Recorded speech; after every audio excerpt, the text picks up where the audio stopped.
I want to go ahead in 77 to the Open at Turnberry. It was famously known as the Duel in the Sun. And the battle that you had once again with Jack Nicklaus over the weekend was historic. It was so incredible. But even as we look at that final round, Jack Nicklaus was, through 4 holes, 3 strokes ahead of Tom Watson in that final round. And it's remarkable to me because you came back from that deficit against Jack Nicklaus. What are your memories from that point?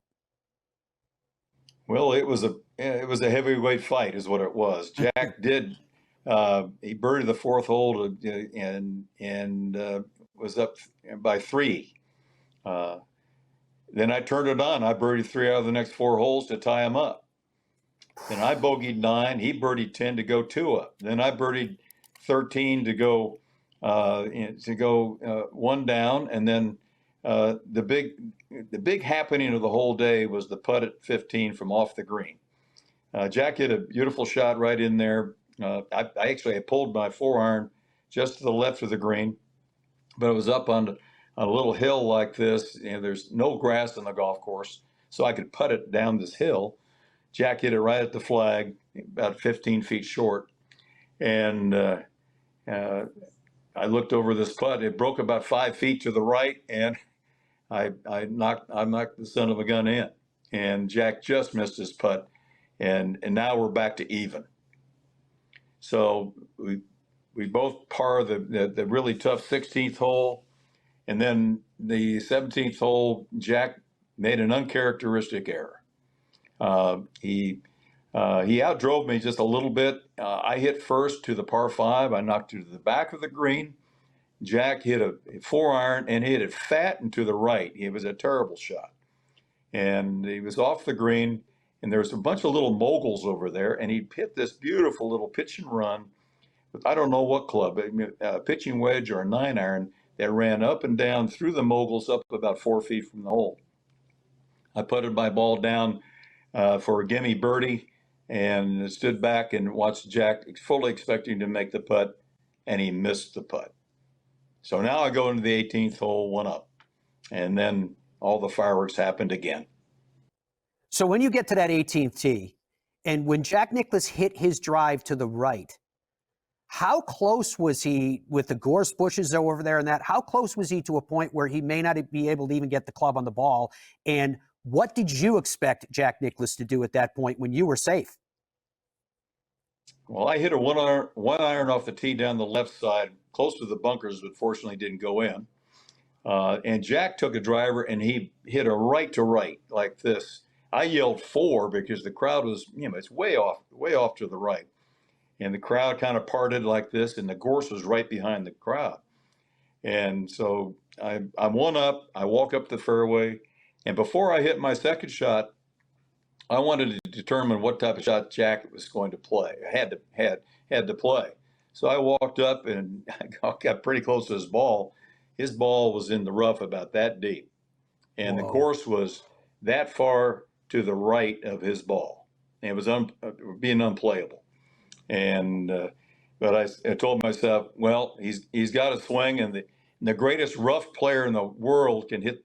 It was about to play this shot, so I said I've got to go back and hit a shot, and I did. I went back and hit a pretty fair shot, pretty close to the hole, and then I walked up and watched Jack take this mighty swing out of this heavy rough, and that ball came out like this, and I said, only Jack could hit it like that.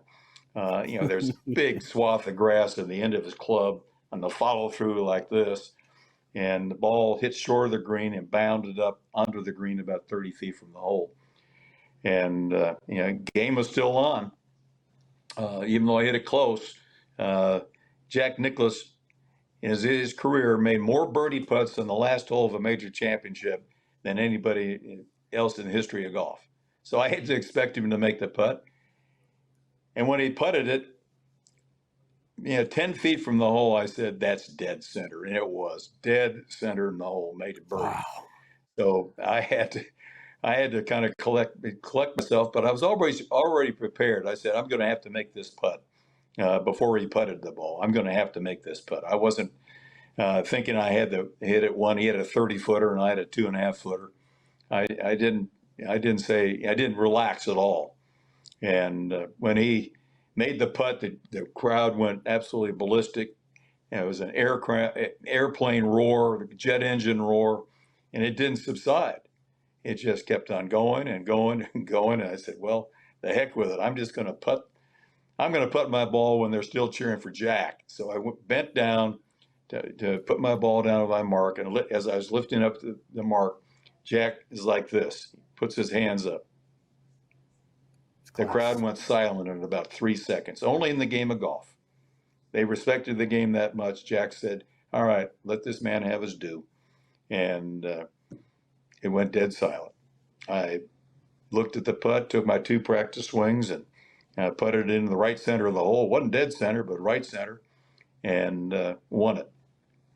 And at that time there, Matt, when I walked off the green, Jack came over to me and he put his arm around my neck like this, gave me a tug like this, and he looked at me. He said, Tom, I gave you my best shot, but it wasn't good enough. And he smiled and he said, congratulations, I'm really happy for you. And at that point, Matt, in my career, that was probably the biggest change in my career right now. When Jack said he gave me his best shot and it wasn't good enough, I said, now maybe I've arrived and I can beat and play with the big boys.